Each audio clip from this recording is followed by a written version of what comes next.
Hello everybody, welcome back. Thank you for all your support. Keep supporting like this. और आपको तो याद ही होगा 1975 में इमरजेंसी लगाई गई थी प्राइम मिनिस्टर इंदिरा गांधी के टाइम पे। अब आप समझ ही गए होंगे कि आज हम इमरजेंसी के बारे में बात करने वाले हैं।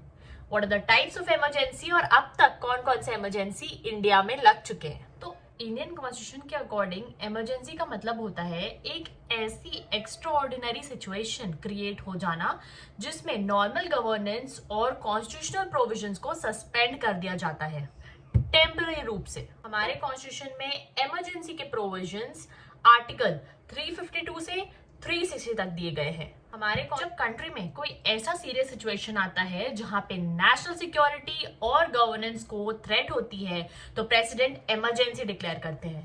तो हमारे कॉन्स्टिट्यूशन में 3 तरह के इमरजेंसीज होते हैं।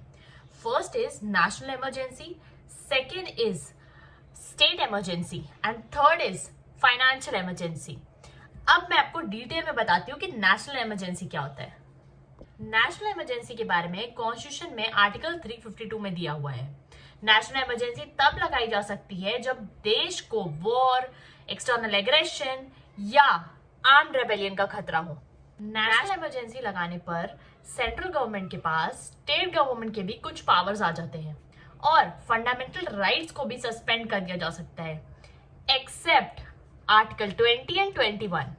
प्रेसिडेंट इमरजेंसी लगाते हैं लेकिन 1 महीने के अंदर अप्रूवल लेना पार्लियामेंट से जरूरी होता है। अब बात करते हैं स्टेट इमरजेंसी के बारे में जो हमारे कॉन्स्टिट्यूशन में आर्टिकल 356 में दी गई है। तो स्टेट इमरजेंसी कब लगा सकते हैं? जब किसी स्टेट में जो गवर्नेंस है वो कॉन्स्टिट्यूशन के अकॉर्डिंग नहीं चल रही है या उनका गवर्नेंस ब्रेक डाउन हो जाता है तो वहां पे स्टेट इमरजेंसी यानी कि प्रेसिडेंट रूल लागू कर दिया जाता है। तो स्टेट इमरजेंसी के दौरान जो स्टेट गवर्नमेंट होता है उसको डिसॉल्व कर दिया जाता है और वहां का जो एडमिनिस्ट्रेशन है वो डायरेक्टली सेंट्रल गवर्नमेंट हैंडल करती है। इस स्टेट इमरजेंसी को लगाने के लिए दोनों हाउसेस को, राज्यसभा और लोकसभा दोनों से 6 महीने के लिए अप्रूवल लेनी पड़ती है और इस इमरजेंसी को 3 साल तक एक्सटेंड भी किया जा सकता है। स्टेट इमरजेंसी जो है वो असम और पंजाब जैसे स्टेट्स में कई बार लग चुकी है। बात करते हैं थर्ड इमरजेंसी के बारे में, financial emergency. Financial emergency article 360 में दी गई है कॉन्स्टिट्यूशन के।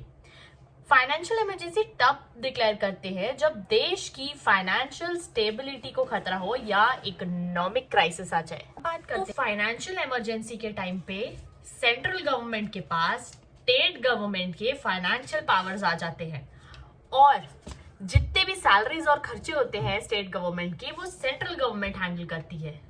फाइनेंशियल इमरजेंसी को पार्लियामेंट से पास करना पड़ता है और ये तब तक लागू रहता है जब तक प्रेसिडेंट इसको खत्म ना करे। पॉइंट टू बी नोटेड, अब तक इंडिया में फाइनेंशियल इमरजेंसी नहीं लगी कभी।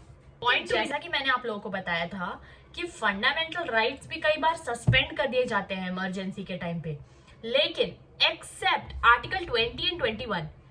तो चलिए जानते हैं ऐसा क्यों, ऐसा क्या खास है 20 और 21 आर्टिकल। तो जो कॉन्स्टिट्यूशन है उसमें ये दिया हुआ है कि आर्टिकल 20 बात करता है protection for conviction of offences और आर्टिकल 21 बात करता है right to life and personal liberty के बारे में। तो चलिए समझते हैं कि आर्टिकल 20 और 21 को क्यों सस्पेंड नहीं किया जा सकता इमरजेंसी जैसे सिचुएशन में भी। तो आर्टिकल 20 और 21 को एक्सक्लूड कर दिया गया है कि इसे हम सस्पेंड नहीं कर सकते इमरजेंसी जैसे क्राइसिस सिचुएशन में भी, क्योंकि ये ह्यूमन प्रोटेक्शन के लिए बात करता है जो इंडिविजुअल्स को स्टेट के पोटेंशियल मिसयूज ऑफ पावर से बचाता है। तो इन प्रोविजन से ये इंश्योर होता है कि क्राइसिस के टाइम पे भी जो राइट्स हैं फ्री ट्रायल के और आर्बिट्ररी पनिशमेंट से प्रोटेक्शन के वो हमेशा अपहेल्ड किए जाएंगे।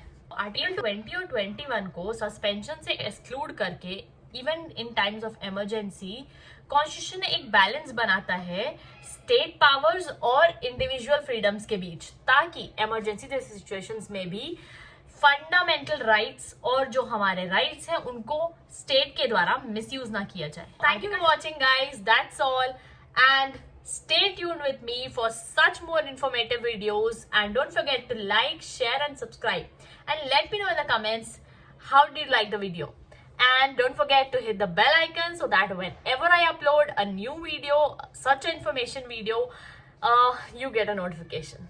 Bye bye.